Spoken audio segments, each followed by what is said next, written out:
Welcome to study studio. आज के इस वीडियो में हम बात करेंगे बीए प्रोग्राम ईवीएस के इम्पोर्टेंट क्वेश्चन आंसर।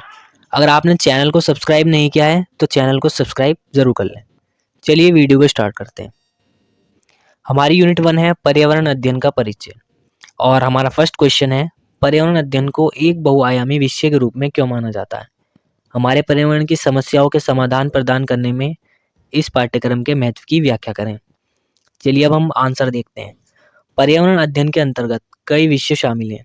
ये एक ओर प्राकृतिक विज्ञानों से संबंधित है तो दूसरी ओर सामाजिक विज्ञानों से भी जुड़ा हुआ है, जिसके कुछ विषय निम्नलिखित हैं। यानी जो हमारा पर्यावरण अध्ययन का सब्जेक्ट है वो नेचुरल साइंस से भी जुड़ा हुआ है और सोशल साइंस से भी। फर्स्ट पॉइंट के बारे में बात करेंगे अब हम। प्राणी विज्ञान एवं पर्यावरण अध्ययन। प्राणी हमारे पर्यावरण का मुख्य जैविक घटक है। पर्यावरण अध्ययन में इसके जैविक घटकों का खास महत्व है। प्राणी शास्त्र के द्वारा प्राणियों की शारीरिक संरचना, पोषण तथा उनकी जैविक क्रियाओं के बारे में जानकारी प्राप्त होती है। इस प्रकार पर्यावरण अध्ययन एवं प्राणी विज्ञान में गहरा संबंध है। यानी जो हमारा प्राणी विज्ञान का जो सब्जेक्ट है उसमें हम प्राणियों के बारे में पढ़ते हैं कि वो भोजन कैसे करते हैं, उनकी शारीरिक संरचना कैसी है, यही सब चीज़ें। ठीक है, अब हम आते हैं अपने सेकंड पॉइंट पे। वनस्पति विज्ञान एवं पर्यावरण अध्ययन। वनस्पति विज्ञान के अंतर्गत हम पेड़ पौधों की क्रियाशीलता, अनुवांशिकी आदि का अध्ययन करते हैं।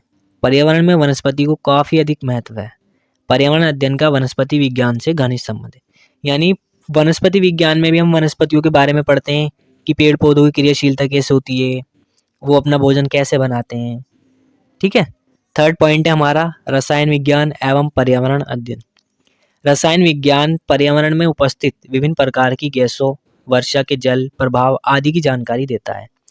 ये पर्यावरण में होने वाले विभिन्न प्रकार के प्रदूषण और मानव, वनस्पति तथा प्राणियों पर पड़ने वाले प्रभाव पर नियंत्रण के उपायों की जानकारी देता है। यानी जो हमारा रसायन विज्ञान है वो हमें बताता है कि हमारे वायुमंडल में कौन कौन सी गैसें हैं और प्रदूषण से मानव और वनस्पतियों पर क्या क्या प्रभाव पड़ता है। ठीक है, इस प्रकार पर्यावरण के अध्ययन में रसायन विज्ञान की भूमिका बहुत ही महत्वपूर्ण है। फोर्थ पॉइंट है हमारा पर्यावरण अध्ययन एवं समाजशास्त्र। मानव की सामाजिक व सांस्कृतिक समस्याओं का अध्ययन समाजशास्त्र में किया जाता है।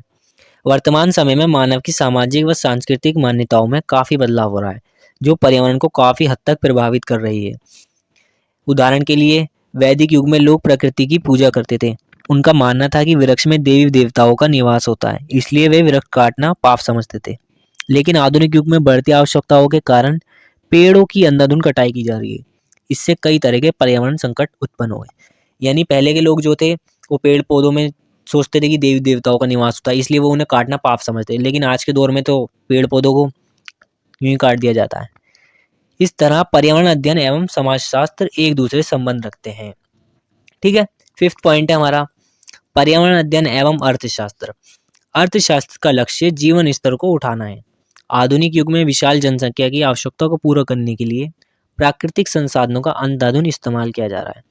संतुलन स्थापित करने के लिए एक अर्थशास्त्री को पर्यावरण अध्ययन का ज्ञान होना आवश्यक है। इसलिए पर्यावरण अध्ययन एवं अर्थशास्त्र एक दूसरे से संबंधित है। ठीक है, इस प्रकार स्पष्ट है कि पर्यावरण अध्ययन एक विस्तृत व बहुआयामी विषय है।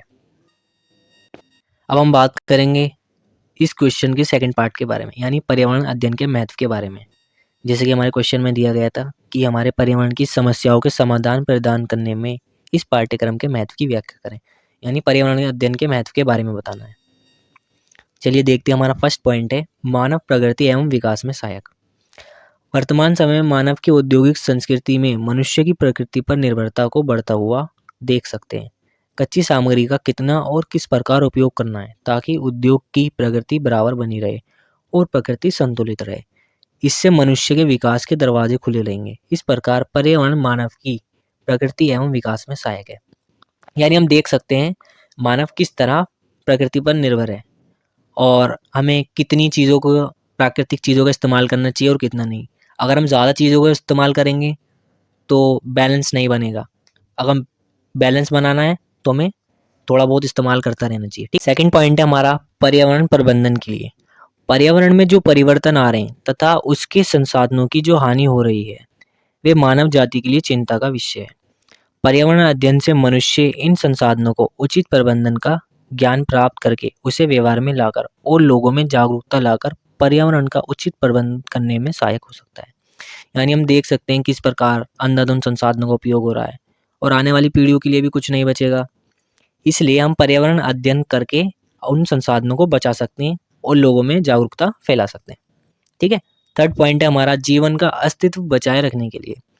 आज अलग अलग रूपों में जीवन का संरक्षण किया जा रहा है, जैसे वन्य जीव संरक्षण तथा जैव विविधता का संरक्षण आदि पर्यावरण अध्ययन के माध्यम से किए जा रहे हैं। मानव का इस पर अस्तित्व बनाए रखने के लिए पर्यावरण संरक्षण आवश्यक है। इस दृष्टिकोण से पर्यावरण अध्ययन आवश्यक है। यानी हम पर्यावरण अध्ययन की मदद से जीव जंतुओं का संरक्षण कर सकते हैं और वनस्पतियों का संरक्षण कर सकते हैं। ठीक है। फॉर एग्जाम्पल के लिए जैसे आप देख सकते हैं कि भारत में टाइगर जो है वो विलुप्त होते जा रहे हैं, उनके लिए नेशनल पार्क बनाए गए हैं। हमें ये सब करने के लिए पर्यावरण अध्ययन करना ज़रूरी है। ठीक है। अब हम आते हैं सारी यूनिट के इंपॉर्टेंट क्वेश्चंस के बारे में। फर्स्ट क्वेश्चन है हमारा पर्यावरण अध्ययन में जन जागरूकता, यूनिट 1 से। सेकंड है पर्यावरण के घटकों का वर्णन कीजिए, ये भी यूनिट 1 से है। वन पारिस्थितिकी तंत्र और जल पारिस्थितिकी तंत्र को स्पष्ट कीजिए। फोर्थ है हमारा प्राथमिक अनुक्रमण और द्वितीय अनुक्रमण से आप क्या समझते हैं। फिफ्थ क्वेश्चन घास पारितंत्र और मरुस्थलीय पारितंत्र को स्पष्ट करें। सिक्स क्वेश्चन है पारितंत्र के विभिन्न कार्य कौन से हैं। नवीकरणीय ऊर्जा संसाधन और अनवीकरणीय ऊर्जा संसाधनों के बारे में लिखिए। 8 क्वेश्चन जल संसाधन क्या है, जल संसाधन की समस्याएं क्या है तथा सूखे को रोकने के उपायों का वर्णन कीजिए। क्वेश्चन नंबर 9 है राष्ट्रीय सौर मिशन क्या है। क्वेश्चन नंबर 10 मरुस्थलीकरण से आप क्या समझते हैं। क्वेश्चन नंबर 11 वायु प्रदूषण क्या है, वायु प्रदूषण के प्रभावों, कारणों और उपायों का वर्णन करें।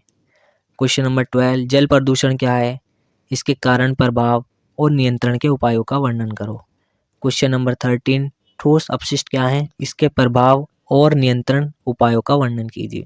क्वेश्चन 14 ई अपशिष्ट क्या है तथा इसके क्या प्रभाव हैं। 15 अम्लीय वर्षा क्या होती है, इसके क्या प्रभाव पड़ते हैं। अगर आपको इन सभी क्वेश्चन के आंसर चाहिए तो हमारे टेलीग्राम ग्रुप को ज्वाइन करें और सभी क्वेश्चन के आंसर आपको वहाँ मिल जाएंगे। ये मोस्ट इंपॉर्टेंट क्वेश्चन है, ये हर बार एग्जाम में आते हैं। तो गाइज मिलते हैं फिर नेक्स्ट वीडियो में और चैनल को सब्सक्राइब करना ना भूलें। Thanks for watching.